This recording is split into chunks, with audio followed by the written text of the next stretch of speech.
Good afternoon, everybody. Hope you all enjoyed your lunch. This is Reservations Revealed. Oh, that's really loud. An investigative discussion. So whether you're doing reservations now or not, or some combination of reservations and not reservations, we have some insight to share with you today. So for those of you that don't know me, my name is Layla Subai, and I am the wine club manager at Minor Family Winery in Oakville. I've had the privilege of working there for almost 5 years now, but I've been working in the wine industry actually for almost 15 years. I'm always excited to come to these conferences and share knowledge with you guys and learn some things myself. So we've assembled a panel of experts today, of some reservations experts, to help us gain some insights and takeaways for all of you and things that hopefully you can apply at your winery as soon as tomorrow. So I'll get started here by introducing our panelists. And we'll start with you, Sandra. Sandra, tell us a little bit about what you do.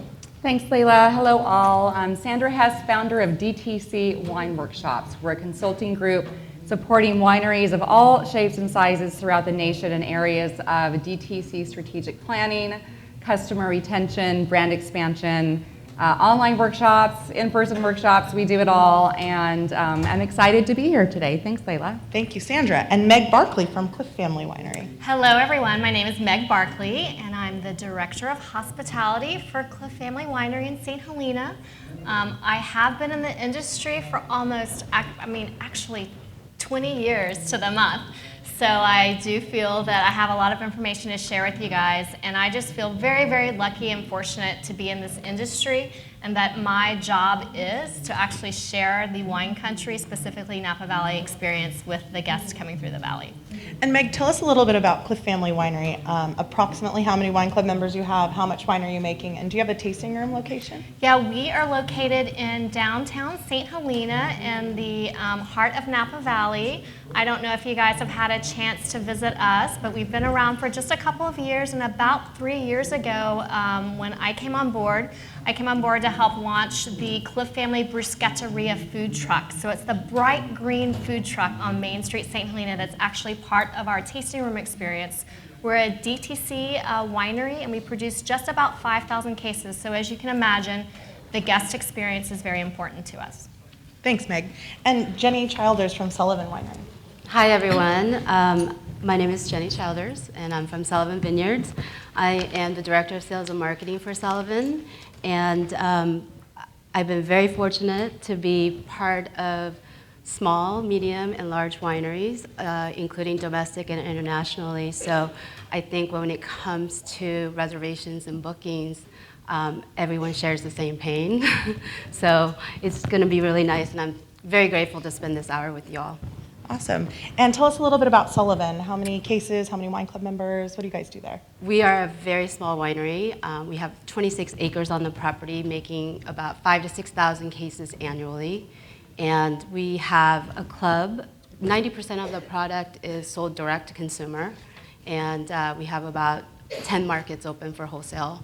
So with that being said, we are also at the heart of the 29, just right in between Alpha Omega and Franciscan. So we are centrally located, however, we are appointment-only model.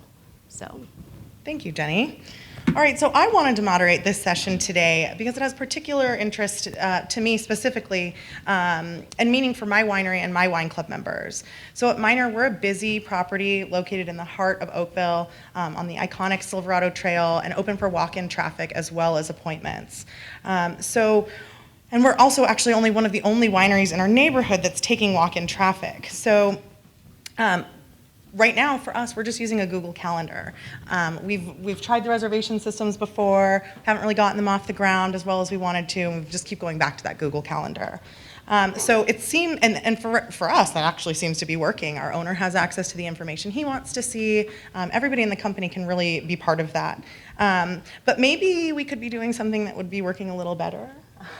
So I'm excited to hear from these ladies today what you guys are doing and learn a little bit about some of the reservation tools that are available out there, either whether that's through your POS system or through a third-party vendor. So let's jump right in. So Sandra, let's talk to you first. So through DTC Wine Workshops, you actually work with a lot of different wineries all over the country, both big and small, and established properties, as well as people that are just beginning. Mm-hmm. So,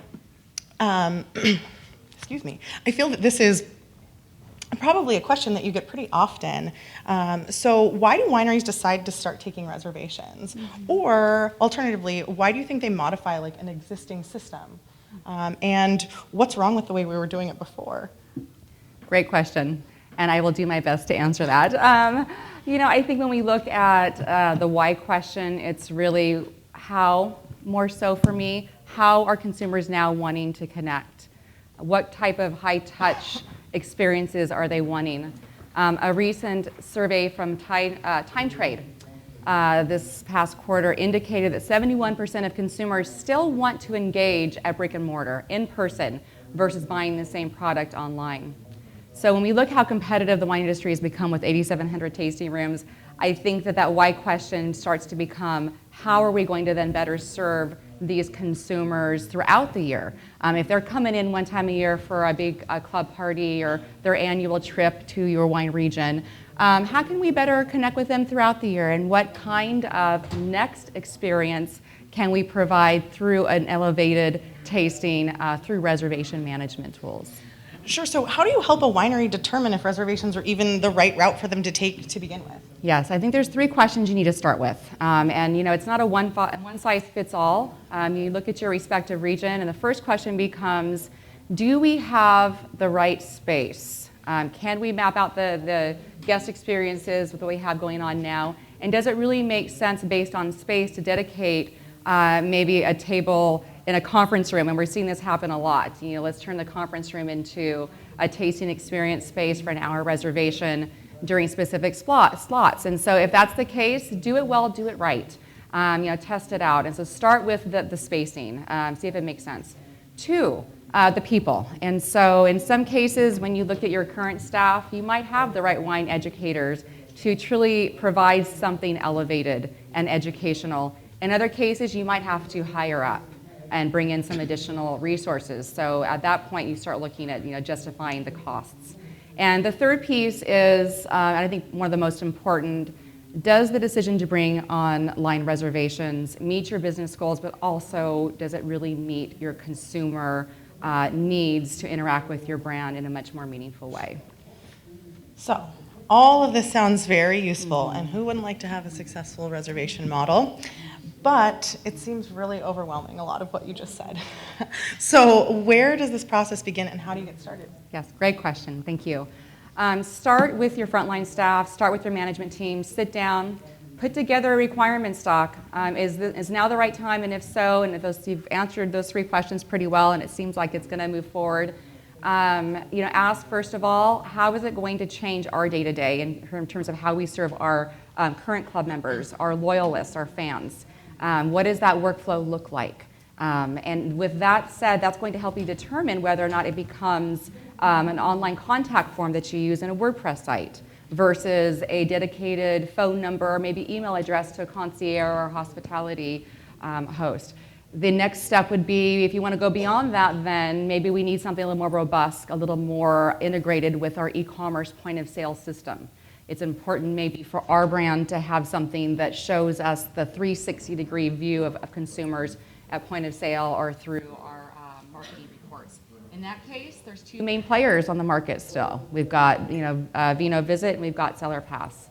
And so I encourage you to get hands-on with those systems. Don't just look at what's out of the box, with those systems. Dig into them. Ask questions about, 1, can they truly integrate with our current e-commerce point-of-sale environments? If so, what can we see?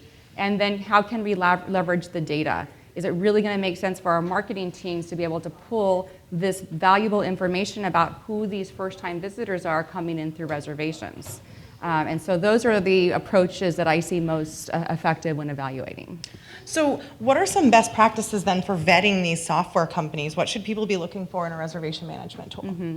What is the interface like? What's the user interface not only for the consumer but internally? So on the consumer side, from their tablets, their smartphones, when they're looking to make a reservation, they're planning their next big trip to your region and get an airfare booked.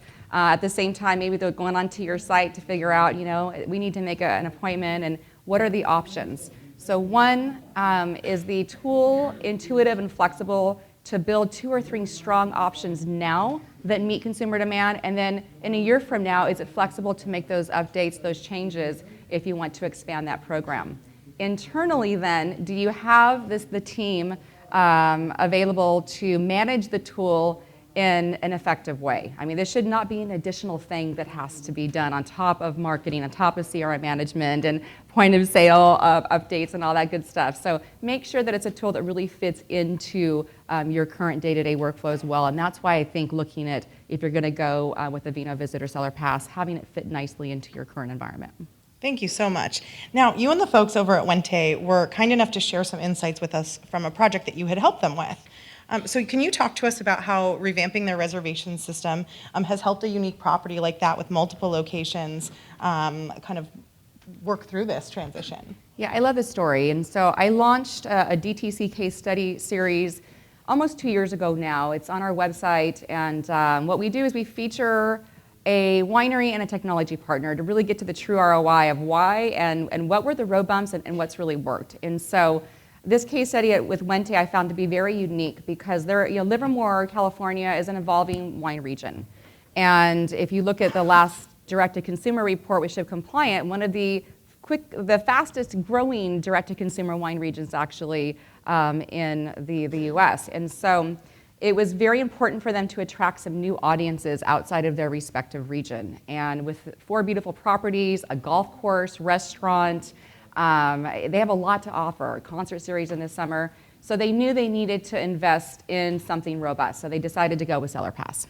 And they did exactly what I talked about. They got the frontline involved with the managers. They figured out how to really maximize use of the tool to not only market it and reach new audiences, San Francisco and Marin and Silicon Valley, but then how to leverage the tools for customer service. So picking up the phone, confirming a reservation, qualifying as soon as the reservation comes in to a manager about what those guests want out of the visit.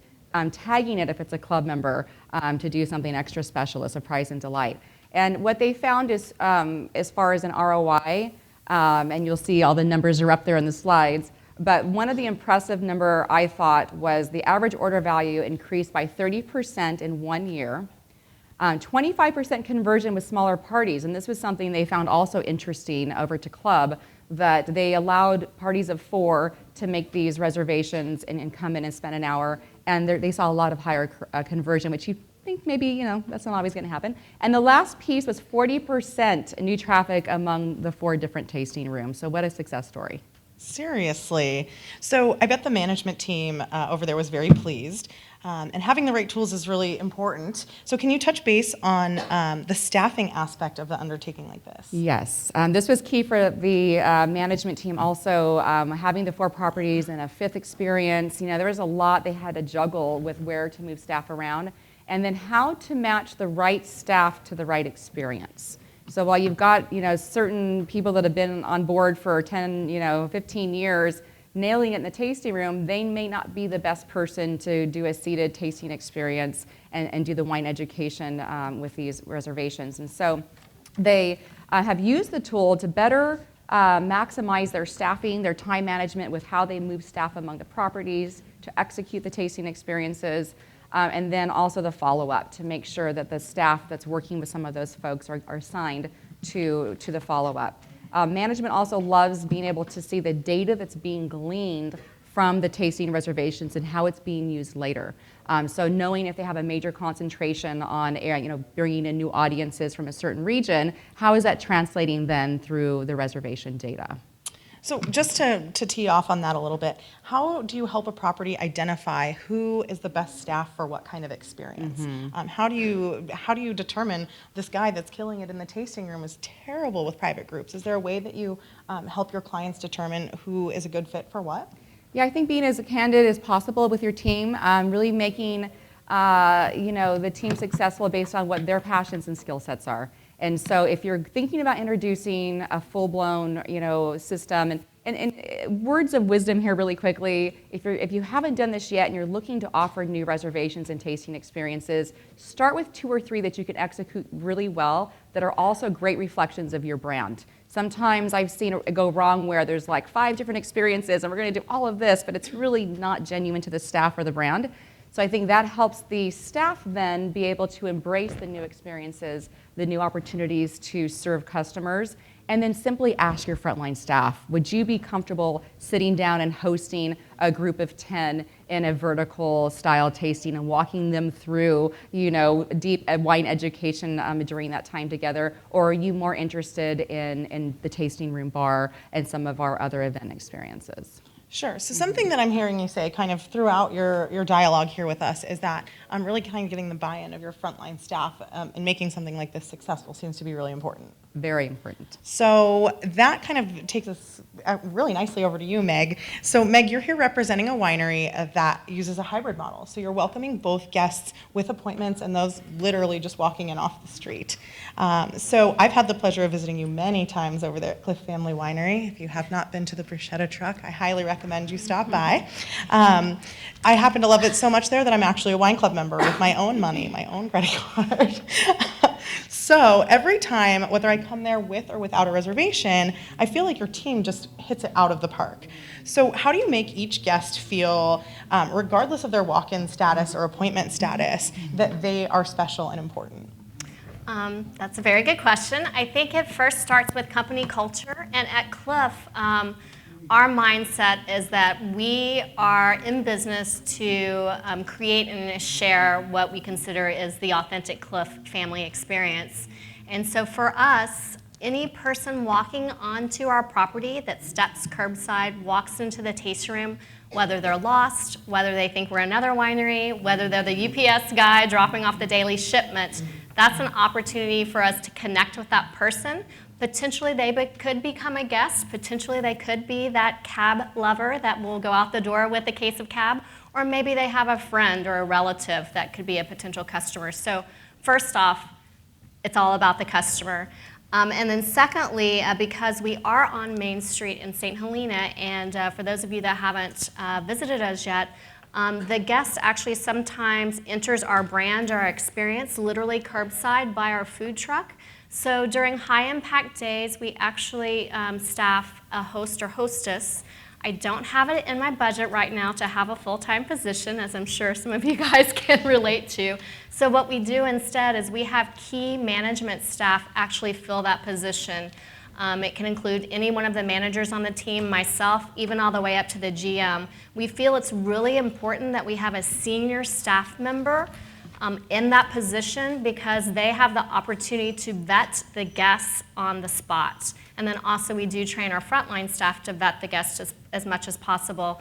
And for those of you that haven't visited, a great example, this is a slide of the tasting experiences that we offer at Clif.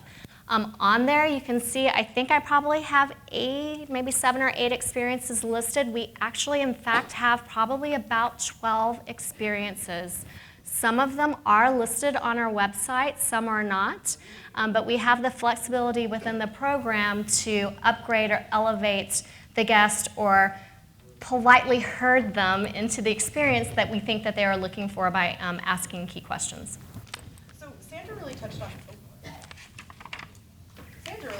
this when she was talking about getting that buy-in from your frontline staff. So what have you done to get the buy-in of your frontline staff? You guys are a really busy tasting room. So what's working for you there and trying to get them to be part of the team? I think to take off what Sandra said, which is a very smart idea, which we did as well, is when we officially launched what we consider the new Clif family hospitality experience, including the food truck, which was in 2015, we actually gave ourselves a year to experiment. So we started out slowly with a couple of appointments to get our frontline staff really comfortable and confident in sharing that with the guest. And then we met. We had a constant open dialogue, monthly, weekly, daily sometimes, and we tweaked and tweaked and tweaked and tweaked for a whole year. And actually, some of the tasting experiences that are actually on the flight sheet are from some of our frontline staff. That was their idea. You know, they helped name it, they helped brand it, they helped pick out the plateware, really getting that frontline engagement and giving them ownership really helps. And the other thing that I think that some properties who are launching a new hospitality program or maybe revamping their current program is also to think about you don't have to fully commit you don't have to go out the door with, this is going to be our program for the next 5 years. Give yourself the opportunity to fail, because sometimes with those failures, you can have some great successes out of them. So I want to go back to your slide for a second, Oh, Meg. sure. You talked about having your frontline or a senior staff member helping to vet a guest, literally like on the side of the road. So now, are you using this tasting sheet to have them help guide people through choosing an experience, or are you having them kind of take the information that they're getting from the guest and then guiding them toward the experience that the host thinks is best for them? It's a conversation. It's definitely a dialogue. It's your basic questions that I think most of us use. I always assume that possibly the guest has already been there, so I always like to start with welcome back. That's how we like to start the conversation. So we find out, is it their first time? Are they local? Are they in the industry? Are they visiting? How did they hear about us? Were they referred here? What are they interested? Are they interested in lunch and grabbing a glass of wine? Are they a tourist? If they're a tourist, they're probably interested in more of a curated experience. If they were referred to us by a partner up on Howell Mountain, they probably are interested in our estate wines or Cabernets. So it's asking the key questions. Obviously, if it's a large group, getting to the person that is in charge, the chief in the group. We always say if a group of 10 walks up to you, don't be shy. Ask them who's in charge, and get to the person who's making the decisions for the group. Great, thank you. Now, this is obviously a huge undertaking that you guys have been very successful with, very admirable and quite a large commitment to your frontline staff. I mean, that's awesome to include them in that decision making. So if I were your boss, I'd want to know, I'd be curious to know how you're recouping my costs for all of these resources you're spending. So how have you been able to prove yourself to your management and your ownership and actually even your frontline staff that this is all working? As probably most of you do, we do track. We have KPIs and metrics. We track them monthly at the management level, and then also what I'm sharing with you, this is a dashboard for our experience, our experience report conversions on our experiences. I will note there are phone numbers in there, so put some really kind of crazy numbers in there. And so this is a report that we actually share with the frontline team monthly. So, excuse me, we review this constantly. We talk about successes, we talk about bottlenecks, and then we pivot and improve upon from there. And when we rolled out the program, I think our owners are pretty happy. The first year we had 17% increase in sales out of the tasting room, and last year was 20% on top of that. That's amazing. So I've mentioned already that I'm a big fan of Clif Family Winery and your tasting room. And there's a story that I always really like to share with people about the experience that I've had there, or one of the many experiences I've had there. So last summer, it's like 90 degrees outside, like the hottest day in St. Helena, I feel like. And I wanted to go for lunch. I had a big group with me. One of them is a chef from Houston. So I called the winery and said I would like to reserve a table for lunch. We don't really want to sit outside today. It's too hot. I've got a chef with me. And I heard the girl on the other line take a big deep breath and then say, "We'd love to have you." So what I didn't know at the time is that you guys don't actually do that there. So while you can reserve a tasting experience and a table for a tasting experience, you can't just call, it's not a restaurant, you can't call there and make a lunch reservation.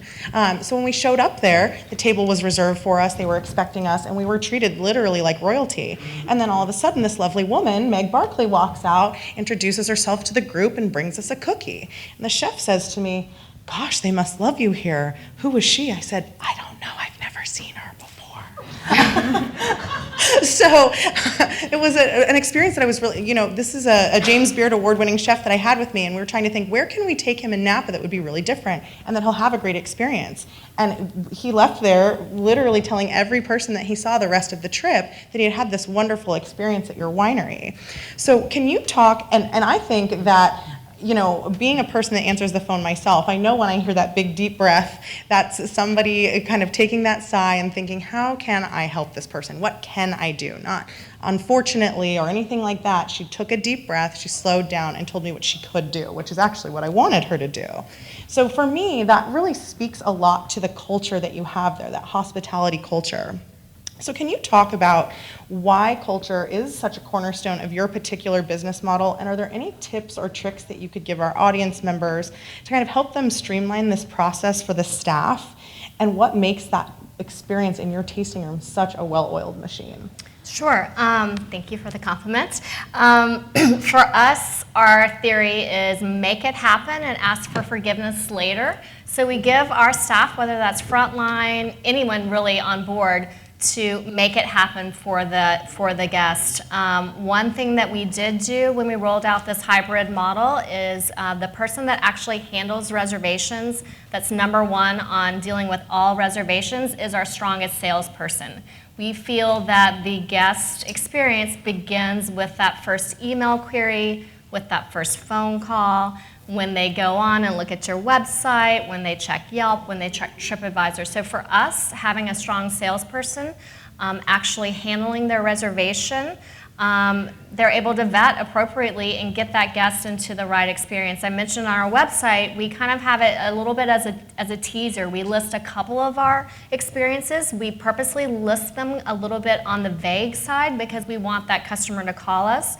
Of course, we do have an online reservation system, so we do make it very easy for maybe that guest that's more of an introvert that wants to book directly online. Then we go through the process, our customer service A to Z, where that same person that handles reservations also does confirmation calls before the guest comes through the door, just to make sure that we're in line, that they're expecting what we hopefully will deliver. The other thing that is really important for us as a team, we have a daily lineup, and so we do go over our reservations during the day and talk about, maybe something's high impact, it's Bottle Rock weekend, it's the Napa Marathon. We have those discussions with front of the house and back of the house. The other thing that we do is I always try to remind everyone that we are in the experience industry. And so the management staff does keep their calendars open, whoever's on property, from about the 11 to 4 hour, because we always try to have one or two people behind the scenes so that if someone, a possible VIP, comes through the door, one of us can go up and accommodate that guest. We have a guest come through the door and we're able to elevate them to that cab tasting or elevate them to a curated experience. Someone can jump in and host that experience. The other thing that's really important, I feel, is to set up a protocol in terms of the terminology or language you use. Acronyms are really important so that when you say VIP on the reservation listing, your frontline staff knows what VIP means. The other thing that we do is up here as an example, we use instant messaging via Skype. This is just kind of a little fake conversation, but this is an example of what happened when Layla came through. Someone overheard the conversation and they were like, I think this is someone important. I think they're a chef. And so they instant messaged me and I came up. And so it's really listening for those cues of those guests in front of you and just having a very easy line of communication when you're in service, not only before and after service. I love that. I love that they can get a hold of you. And also, can you just touch on the setup of your tasting room? So the tasting room is up front. Where's your office in relation to the tasting room? I think my office is about a block away. So it's so funny because when I first started there, everyone was like, isn't it so great? We're so close to the tasting room. But in my mind, it feels like it's so far away. So I constantly do laps. And everyone kind of jokes around the office, and I encourage the management staff to do laps. So we get up out of our desk and we walk the perimeter of the property, just making sure that, taking a look at guests and making sure that everything's okay. Awesome. Thank you so much, Meg. Now, Jenny, let's go over to you for a second. So you're here representing a winery today that's appointment only. So I know for you and a lot of the wineries in this room, permitting is an issue. So, and that designation isn't necessarily a choice. If this pesky permit situation were not a factor, would you change your existing appointment only model? For us, particularly, I think the way that we're situated, we are on the Marion Thoroughway, so off of Highway 29 in the middle of Rutherford. So for us particularly, we have a use permit, and that includes picnicking on the facility as well. I know that seems kind of odd, but we do have that access as well. But it is appointment only, and with that, if we were to have all access and have walk-ins allowed, we would still choose the appointment only model. That's what fits for our brand. Our focus is when you're met with wines that we're selling at ultra premium, ultra luxury level, between $50 and $100 a bottle, and we do have wines that at $175 a bottle as well. We feel the best match for us is appointment only. So we typically do 11, 1, and 3, but that is definitely not set in stone. I think you have to really be careful when you put those things in place that the staff is able to be flexible, because that is such a key thing when it is appointment only, that if someone says, oh, I want to come at 1:30, well, what does that mean to somebody else? So we are very proactive in making sure every appointment counts at the very start. So whether it's a phone incoming, we're very forthcoming in what their expectations are from the very beginning. So having appointment-only model really allows us to do that. We're able to communicate things that maybe a lot of wineries can't communicate to right away, or it's delayed. So with appointment only, we also are able to find out, because they're going through so much trouble just to make an appointment with you, they've already done all the legwork just at the very beginning. So by the time that we make the appointment and send the confirmation, I think for us it's an opportunity at every step of the way. And one of the major things that we want to make sure is that not only do they know where we're located, but we're able to always also extract a lot of history from them. So the minute that they book the appointment is the minute that we look up and see, are they a repeat customer? Is it first time visit? What are their background? So if they have been to the property, what did they taste last time? So we can really cater to their needs for the next time and be ahead of the game as well. And also to be able to look at purchase history, what are their likes and dislikes, and the last time they came and they tasted these wines, we want to be able to, when they arrive for the second or third time, to have a different experience. Maybe it's a different location. We have tasting room location, we have the courtyard, we also have facilities, because we also have residents on property as well. 26 acres, but with that being said, we have about 22 working acres, and 4 acres is all property. So events as well as residents, as well as tasting room, the cellar, winery. So we are able to cater to those repeat customers, club members who repeatedly visit with other guests, that it might be slightly a little bit different experience if we take them upstairs in the west deck versus when they last tasted at the courtyard. So appointment only definitely gives it more options from our end to control the situation and really understand who is coming to visit. I think that's a great point.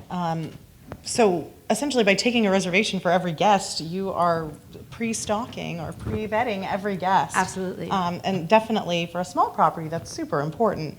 Now, it can be said, you kind of touched on this, that the term by appointment only lends itself to an elevated perception of a brand or something stuffy, but also everybody wants an experience that they can't have. So do you believe that you're attracting that type of elevated clientele and only those clients? Or do you believe that you still maintain a level of accessibility for a new wine drinker?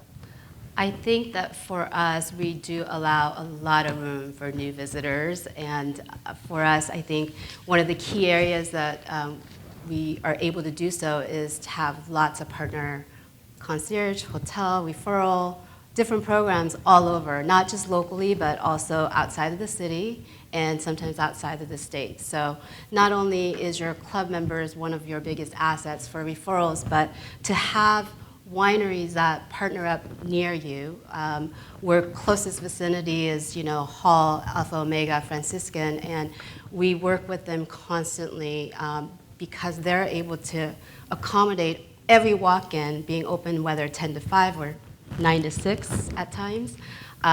They have so many overflow of visitors, and people are always asking wineries, where do I go?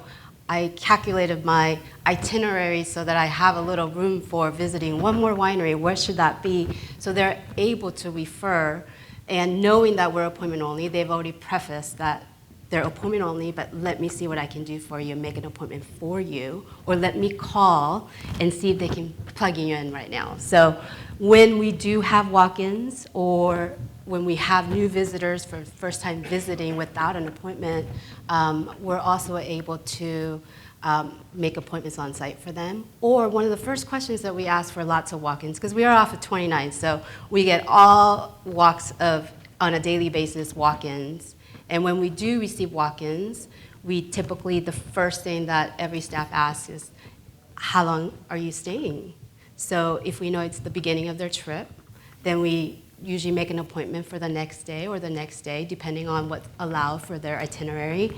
And then we're able to service them in calm tastings and to say, we want to make it worth your while, but we also don't want you to miss out on the opportunities of experiencing our tasting experience. So we don't want to take anything away from it by you just walking in. So we would try to book them to see how long they're there. Most people are there for quite a time. You know, some people are there for a week or two. So if it is somebody that's, oh, I'm going to be leaving tomorrow, of course we accommodate and we can book them right there as well. And for a small winery, we do use Cellar Pass, and we have access to a lot of the latest and greatest technology that's available. And it's very important, I think, just as well when you're a small producer.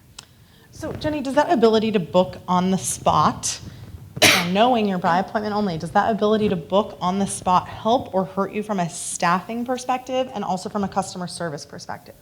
I think staffing perspective, I think if you are able to work with staff knowing anything is going to happen at any moment, and you just kind of go with that model of it's always a yes. I don't care who it is, it's always a yes. And it's kind of similar to Meg saying, please ask for forgiveness rather than permission. It is similar in that model for us. So it's an absolutely essential to be able to accommodate anybody who comes on board. I mean, we are, after all, in service industry. So when we are also matched with a luxury item, this is a customer potential for life. Or even if they make one purchase, it could be a very substantial day for you. Awesome. So it takes hard work to train a customer to read your email, and if they read it at all, or abide by the instructions or deadlines that you give them in that email, or even to remember, even though they visited you 20 times already, because they've been a wine club member forever, that they need to make an appointment. So do you believe that taking appointments on the spot is training your customer to misbehave or bend the rules? Or does it offer your staff the opportunity to provide them a learning experience? It's or both? definitely a learning experience. And I think most of the time, especially when you're an appointment-only model, people do so much of the legwork for you.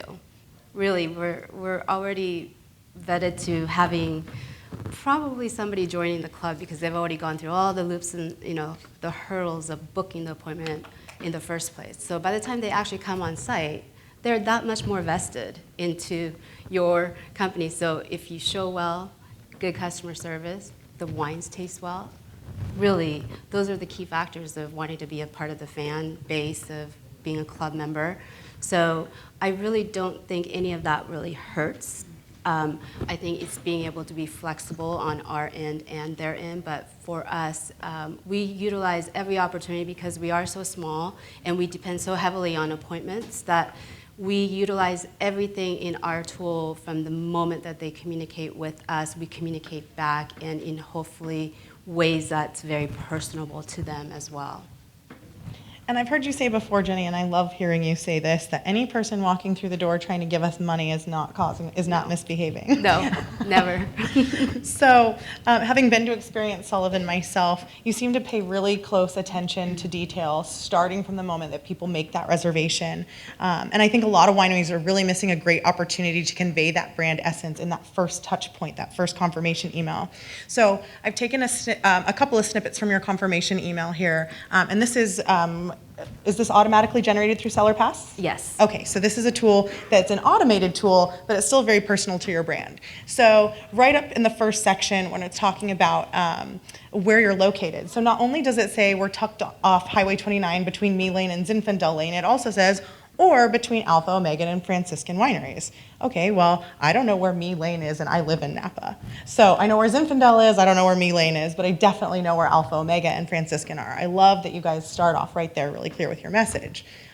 So the next thing that I really love about your confirmation email, like parents, we worry, please call if you're running more than 10 minutes late. So I think, again, I'm reading this confirmation email and I'm thinking, gosh, Sullivan, by appointment only, what a stuffy, I know their wines are super expensive. This is going to be a stuffy experience. If you look at their website and their photos, you know it's going to be over the top beautiful. And then I get this confirmation email. So as a parent myself, I thought, well, that's a cute joke. And then you get further down in the email, unexpected guests. It's great being popular. Please let us know. So show of hands, how many of you have taken a reservation before and either more people have shown up for that reservation or less people have shown up for the reservation?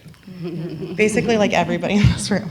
So that happens to a lot of us. And again, I think a lot of us are leaving out some of these important little nuances in our confirmation emails. These are really simple tweaks to make, and I think they're so on brand for Sullivan. So after you get this email, you drive onto the property, and this is the sign that you see. So again, really on brand. That message started in their confirmation email. This is the first sign you see when you drive down the long driveway and past the vineyards. And you literally see kids playing. The Sullivans live on the property, so there's children playing there. And behind this sign, you see kids playing, but the sign says slow grapes at play. So I think everything for your brand messaging starts at that first touch point. Can you talk to us about why that's so important and how that helps you guys? I think identifying, first of all, what is your brand? What do you want it to look like? It's nice for me personally, my experiences starting in hospitality and understanding that side of the business, but being able to go into marketing and in sales. When you look at everything, whether it's servicing direct to consumer, when I'm also out with trade, everybody wants the same things, which is good customer service. So one of the first things that I noticed when we are looking at all the overviews for internal practices and best practices, how is it going? What do we do when somebody, sends out all these automated emails? And sometimes people don't like all these automated emails. They get too many of them. So how do we personalize it so that it doesn't feel so transactional, that it's not an action email, even though that is what we're doing? Just enough to tailor to so that not only are they receiving something that they can relate to, it's a personal touch, but we also call everyone as well. Every single appointment is called hour before, and so most everybody's carrying their mobile, and everyone's pleasantly surprised, and they'll give us an update within the hour saying, I'm just leaving, or I'm a little behind, I'm so glad you called. So it really starts with everything, starting from the confirmation. Again, when I mentioned earlier, you have so many opportunities that you may not be aware that lays in front of you. And when we're a small producer, there's so many details that we look internally, but when you're looking at a system as a whole, what works for us, because we may not use the entire tools of what's provided for SellerPass. We try to maximize, but we have it in case we need it. So I think that is a key takeaway for me as a working for bigger wineries and having all these automations of everything, and coming back to small winery, we want just the same amount of tools available to us, but we can tailor it to making it very personable, as if it's coming from the family.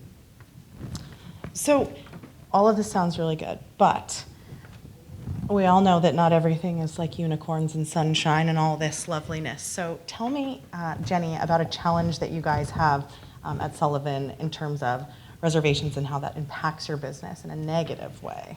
Sure. I think a lot of people could relate to this, but when you're talking about a system that provides a very specific tool of, here's my reservation, I'm a consumer, I'm going to go through their website, I'm going to book my reservation, I get sent a confirmation from the back end. That's one area where it's easy to identify we have this many bookings for this day.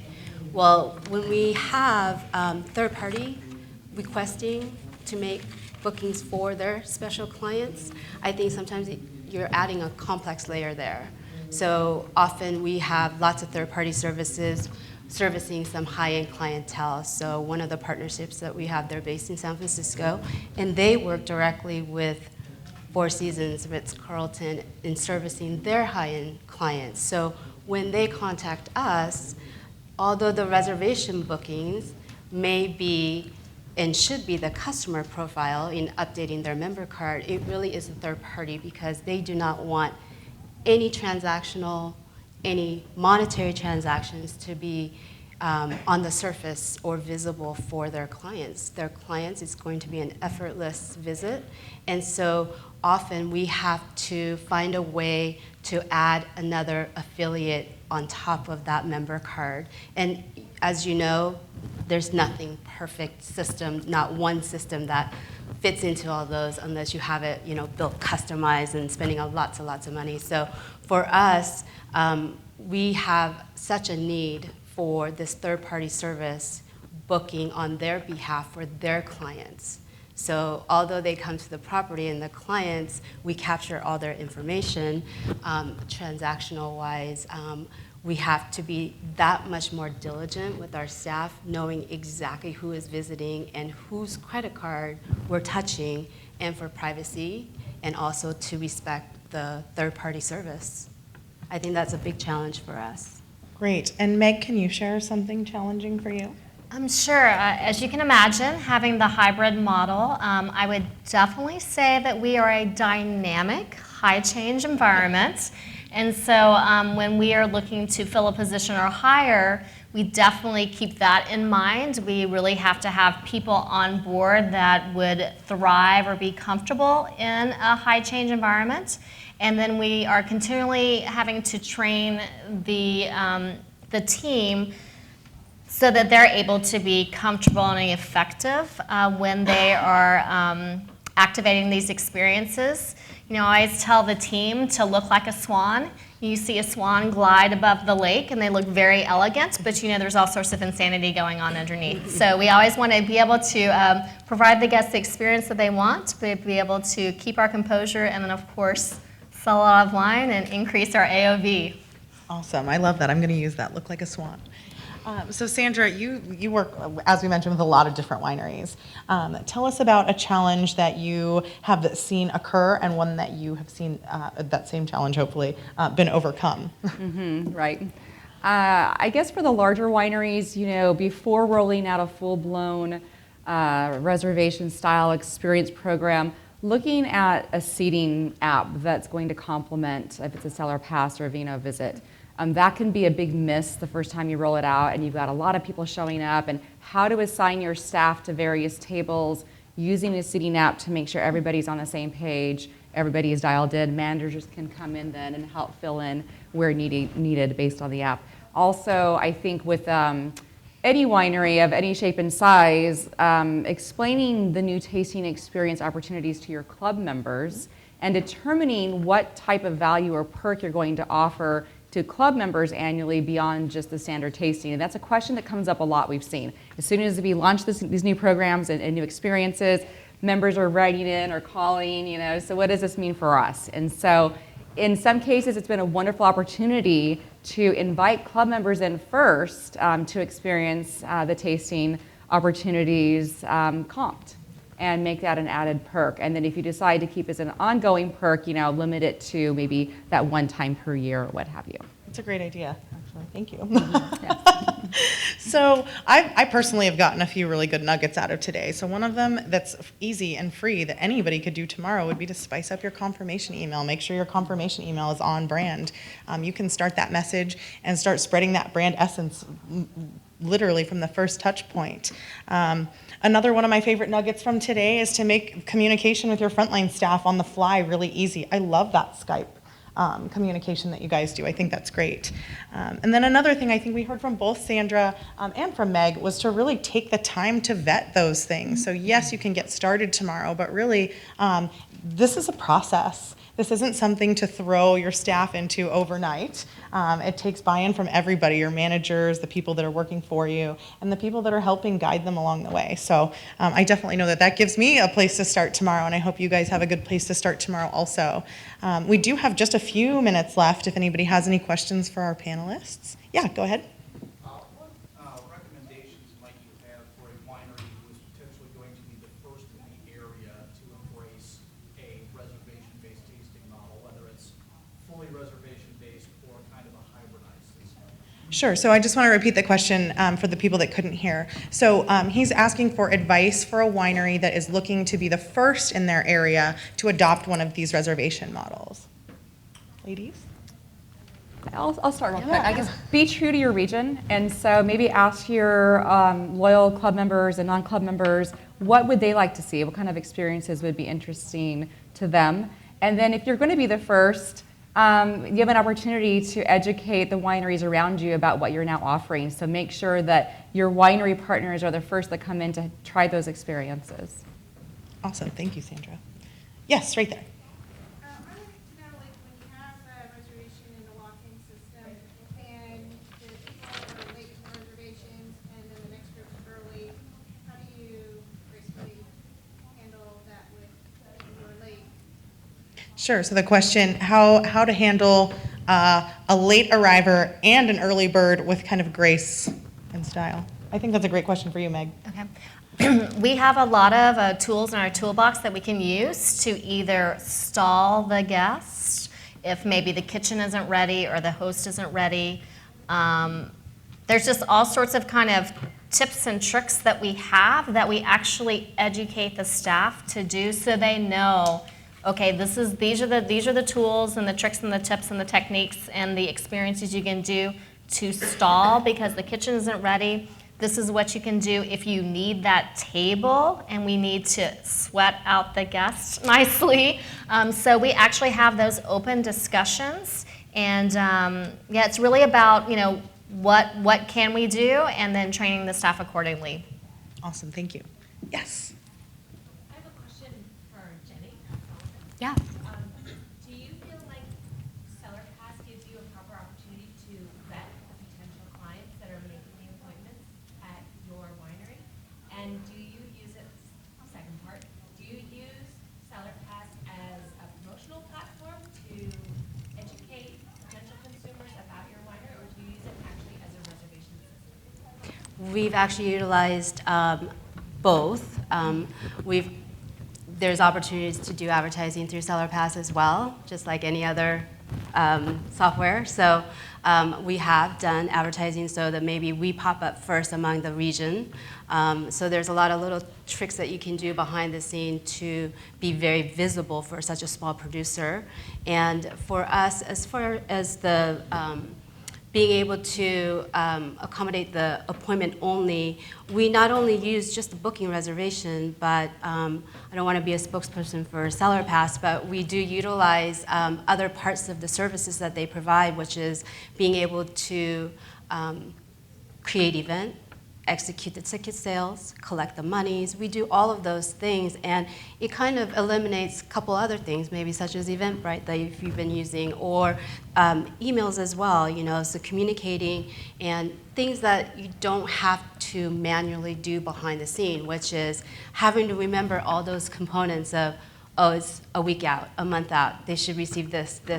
It's automated all within, but you have to be very careful in making sure that your automations are just personalized. And I think that's really the key for a small producer such as us, is that to be able to constantly reminding them that it's a personal, it's a family. It's, you know, we've been around family-owned for 46 years, and yet we're very private when it comes to being able to be just enough tucked away from Highway 29, but still being part of the big team and the players among the biggest wineries on the trail.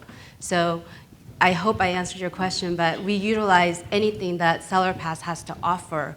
We may not even be in the full scope of it, but we certainly use definitely with the events, anything to do with multiple layers of booking. But we also have 3 different tasting appointments, classic tasting, reserve tasting, and then we have our VIP tasting. That also includes charcuterie and cheese. So it also allows us to sync with our system that we use behind the scene with N65 and everything else to be able to make sure we order the platters and make sure all those things are in place. So yeah, you're paying a lot of money for it, so make it maximize for you.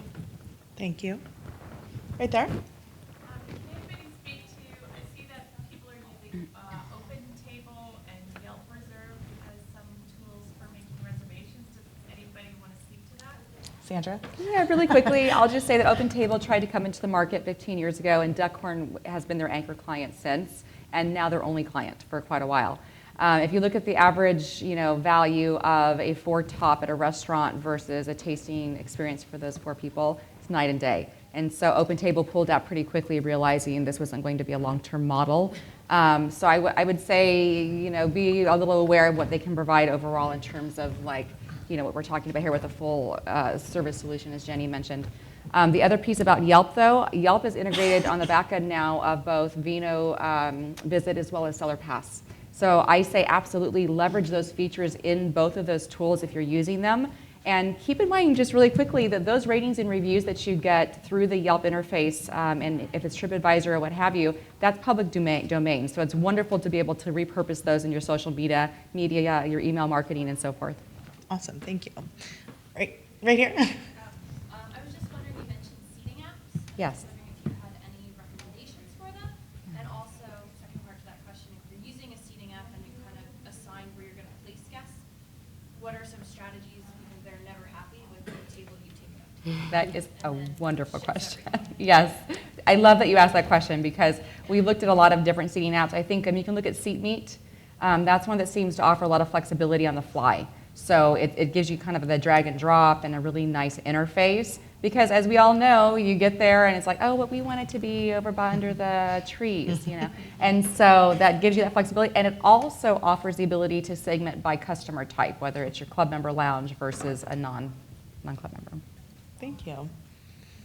Back there? Nope, you in the green. Green, yes. I have a question. I really enjoyed the session, first of all. This would be for anybody, but I'm wondering if there's specific behaviors that you found effective when addressing VIP guests, maybe whether that's visitors or whether it's from wholesale side or really high-end customers or your wine members, are there specific things that are really effective? Sure. So in case you didn't hear the question was, is there a good way to, or what is the best way to kind of engage and service a VIP or a drop-in customer that you might not have been expecting that does need an elevated experience? Is that the question essentially? Okay. Oh, I can take that. Once again, it goes back to training your staff.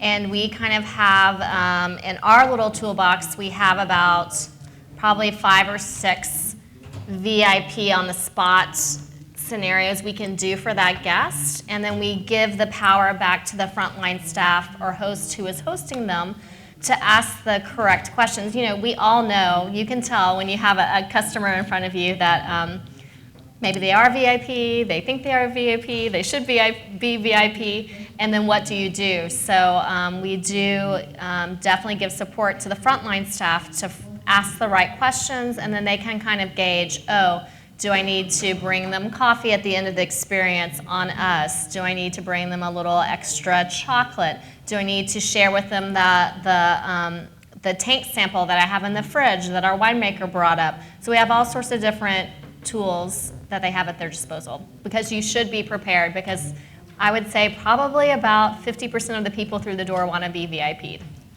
And just to touch on that too, if you were asking about how other people who are also at a tasting feel about servicing VIP near them, because you do have different tasting offers. For us, all of our VIPs tastings are conducted in a complete different location. Wonderful. Well, I want to thank you guys all for coming today. It's 3 o'clock. So if you have any additional questions for our panelists, all 3 of them will be eagerly awaiting questions out toward the back well, in that hall area away from the stage. So please follow them out and feel free to ask them anything you like. Thanks for coming, you guys.